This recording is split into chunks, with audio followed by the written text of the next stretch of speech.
Hello dear students, today we will discuss about important questions of 8th class from the point of view board exam 2024.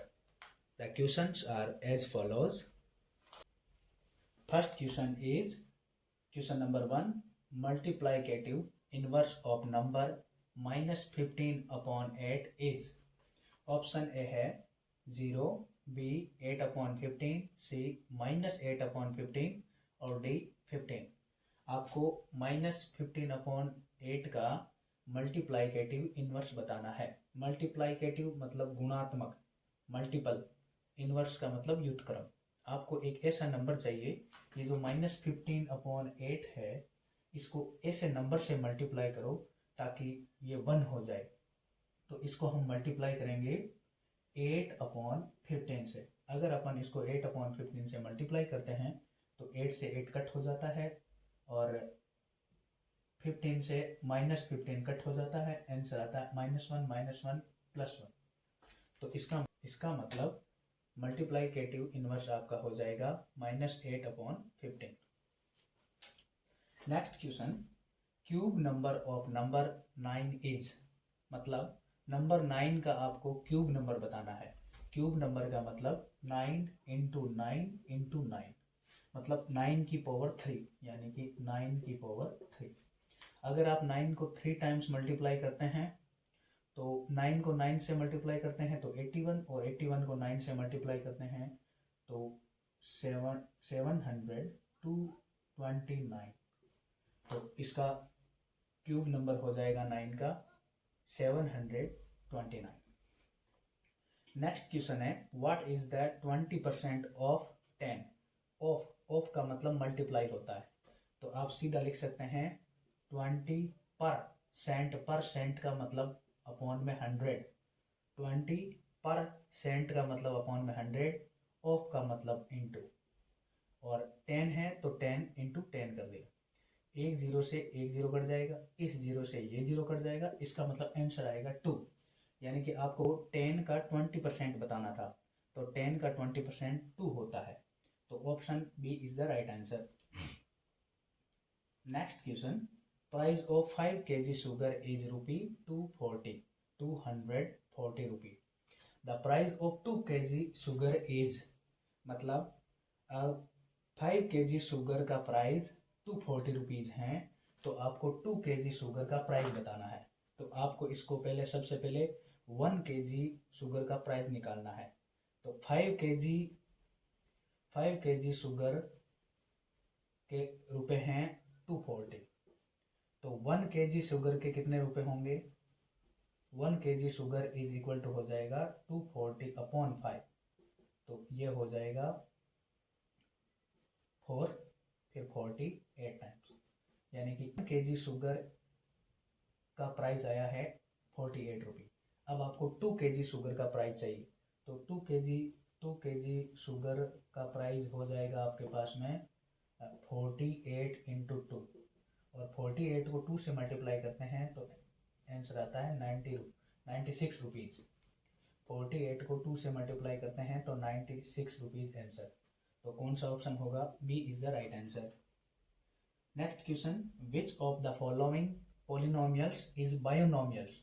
बायोनोमियल्स का मतलब है उसमें 2 step होने चाहिए. जैसे इसमें सिंगल है, ये इसमें देखिए ये 5 - 3xy, इसमें ये बायोनोमियल है, ये आपका बी ऑप्शन होगा. लेकिन बाकी के ऑप्शन भी देखने हैं आपको. इसमें देखो 3 स्टेप है, 1 2 3, तो ये बायोनोमियल नहीं होगा. लुक एट दिस, ये इसमें 2 स्टेप तो हैं, लेकिन 5x + 2x is equal to 7x हो गया, तो इसका मतलब ये मोनोनोमियल हो गया, केवल एक ही इसमें स्टेप है. तो इसका मतलब आपका ऑप्शन होगा B, 5 - 3xy is the right answer. Next question है, the sum of all interior angles of a quadrilateral. Quadrilateral मतलब 4 angles, 4 side, 4 interior angles, 4 vertices. तो इसके इंटीरियर एंगल का सम बताना है. आपको पता है इसके इंटीरियर एंगल का सम होता है 360 degree. Question number 7, charge of an electron is 0.0 18 ये 0 फिर 16 Coulomb. Express this number in standard form. इस नंबर को आपको स्टैंडर्ड फॉर्म में कन्वर्ट करना है। लिखेंगे 0.18 ये जीरोज और ये 16 अपॉन, आपको इसका पॉइंट हटाना है। इसका पॉइंट हटाने के लिए आपको इसे मल्टीप्लाई करना होगा। जितने डिजिट के बाद में पॉइंट है उतनी 10 की पावर से इसको मल्टीप्लाई करना होगा। तो 10 की पावर कितनी चाहिए आपको? ये 18 तो 0 है और 18 के बाद में 19 और 20, तो 20 10 की पावर 20 से इसको मल्टीप्लाई करेंगे तो इसका पॉइंट हट जाएगा। अब 10 की पावर 20 से आप मल्टीप्लाई कर रहे हो तो इसको डिवाइड भी करो। इसको डिवाइड करेंगे अपन 10 की पावर 20 से। अब 10 की पावर 20 इसका पॉइंट हटा देगा तो इसका मतलब आंसर आएगा 16 अपॉन 10 की पावर 20। अब ये जो 10 की पावर 20 है इसको ऊपर शिफ्ट करेंगे। तो आपको पता है कि आप जानते हैं कि 1 upon a to the power m is equal to a to the power minus m होता है। तो इसी रूल को अपन यहाँ काम में लेते हैं। तो अपन लिखेंगे 16 into 10 to the power minus 20। ये अपॉन में थी, ऊपर आएगी तो माइनस 20 हो गई। अब आपको यहाँ पॉइंट लगाना है। यहाँ पॉइंट लगाने के लिए आप इसको 10 से डिवाइड करेंगे। अब 10 से डिवाइड कर रहे हो तो 10 से मल्टीप्लाई भी करो। तो इसका मतलब ये 10 इसके यहाँ पॉइंट लगा देगा। 1.6 इंटू 20 है और 10 की पावर 1 है। तो आप जानते हैं since a to the power m into a to the power n is equal to a to the power m plus n। इसी रूल को अपन यहाँ काम में लेंगे। तो 10 की पावर -20 और 10 की पावर 1, तो 10 की पावर होगी -20 प्लस 1। तो इसका मतलब 1.6 into 10 to the power -19 coulomb. ये इसका स्टैंडर्ड फॉर्म है। इसके next question, product of the polynomial -4q and 7pq is, मतलब इनका आपको प्रोडक्ट करना है। प्रोडक्ट का मतलब मल्टीप्लाई करना है। तो अपन लिखेंगे -4q इंटू 7pq। सिंपल है, -4 को 7 से मल्टीप्लाई करना है। आप 7 को -4 से मल्टीप्लाई करेंगे तो माइनस के 28। 7 की टेबल 4, 7 4 जब -28। और p की यहाँ पे तो पावर है नहीं कुछ भी, तो p आ जाएगा। q की पावर 1 है और यहाँ भी q की पावर 1 है, तो q की पावर 1 और 1 2, तो p q स्क्वायर। ये आपका आंसर हो जाएगा। इन दोनों का प्रोडक्ट हो जाएगा -28 p q square. How many sides does a regular polygon have if each of its exterior angle is 45? Regular polygon क्या होता है?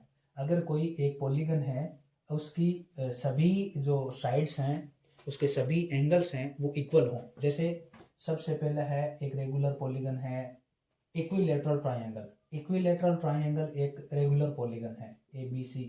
इसके 3 साइड इक्वल होती है, इसके 3 इंटीरियर एंगल इक्वल होते हैं, इसलिए एक रेगुलर पॉलीगन है। सिमिलरली एक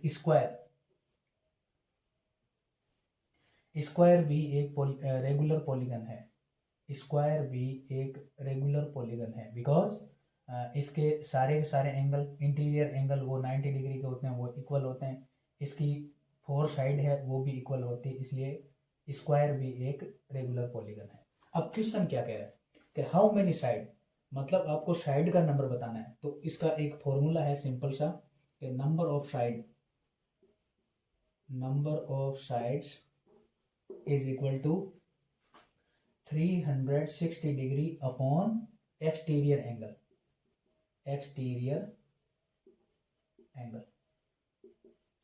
तो आप निकालेंगे 360 डिग्री अपॉन एक्सटीरियर एंगल की वैल्यू दे रखी है आपको 45 डिग्री। तो अब 40 को अगर आप 5 से डिवाइड करते हैं यानी 40 अपॉन 5 इज इक्वल टू होगा 8। तो साइड की संख्या आ गई आपके पास में 8 sides. 10th number question, the area of a trapezium is 34 centimetre square and the length of one of the parallel side is 10 centimeter and its height is 4 centimeter. Find the length of other parallel side.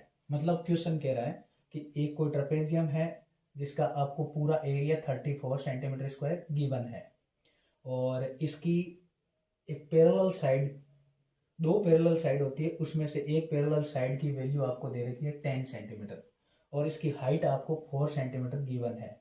यानी कि आप लिखेंगे given में trapezium एक pair parallel side होती है, ट्रिलेटरल जिसमें एक पेयर पैरेलल हो उसे अपन ट्रेपेजियम कहते हैं। जैसे ए बी और सी डी पैरेलल है लेकिन ए डी और बी सी पैरेलल नहीं है। तो ऐसा कोई ये ट्रेपेजियम है, इसका पूरे का एरिया आपको 34 सेंटीमीटर दे रखा है, गिवन है, और पैरेलल साइड में से एक पैरेलल साइड ये 10 सेंटीमीटर आपको गिवन है। फिर इसकी हाइट, मतलब ये जो हाइट है ये 4 सेंटीमीटर आपको गिवन है, ये आपको फाइंड करना है। इसको आपने मान लिया बी, इसको आप बी मान सकते हैं, एज्यूम कर सकते हैं कि ये बी है। तो गिवन में लिखेंगे आप, गिवन में आप लिख देंगे area of trapezium is equal to 34 centimetre. Trapezium का एरिया आपको 34 सेंटीमीटर दे रखा है।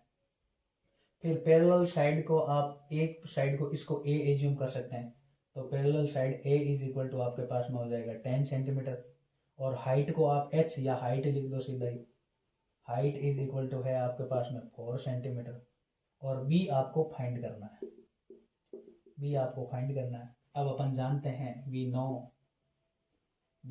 The area of a trapezium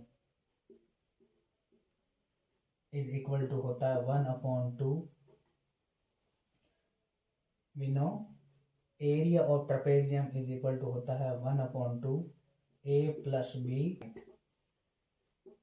तो इसमें अपन वैल्यू रख देंगे, एरिया ऑफ ट्रेपेजियम कितना 34 सेंटीमीटर, 34 लिख दिया आपने, 1/2 ए की जगह आप लिख देंगे 10 प्लस बी की जगह बी रहने दो क्योंकि ये आपको फाइंड करनी है, इनटू हाइट की जगह आप कितना लिख देंगे 4 सेंटीमीटर। 2 इसके डिवाइड में है, इधर जाएगा तो ये मल्टीप्लाई में हो जाएगा, तो आप लिख देंगे 34 into 2 is equal to 10 plus B into 4। आगे इस 4 को आपको 10 से भी मल्टीप्लाई करना होगा और 4 को b से भी मल्टीप्लाई करना होगा, और अपन 34 को 2 से मल्टीप्लाई करें तो 8, 3 को करें तो 6, 68 इज इक्वल टू 4 से करें तो 40, 10 को 4 से मल्टीप्लाई किया तो 40 प्लस 4 को b से मल्टीप्लाई करते हैं तो 4b। अब ये 40 प्लस का इधर शिफ्ट करते हैं तो माइनस का, तो इसका मतलब 68 minus 40 is equal to 4b। अब now 68 minus 40 is equal to 28 is equal to 4b। 4 इसके मल्टीप्लाई में इधर शिफ्ट करें तो डिवाइड में हो जाएगा, इसका मतलब b इज इक्वल टू हो जाएगा आपके पास में 28/4, तो b इज इक्वल टू हो जाएगा 7 सेंटीमीटर। तो ये आ जाएगी आपकी 7 सेंटीमीटर।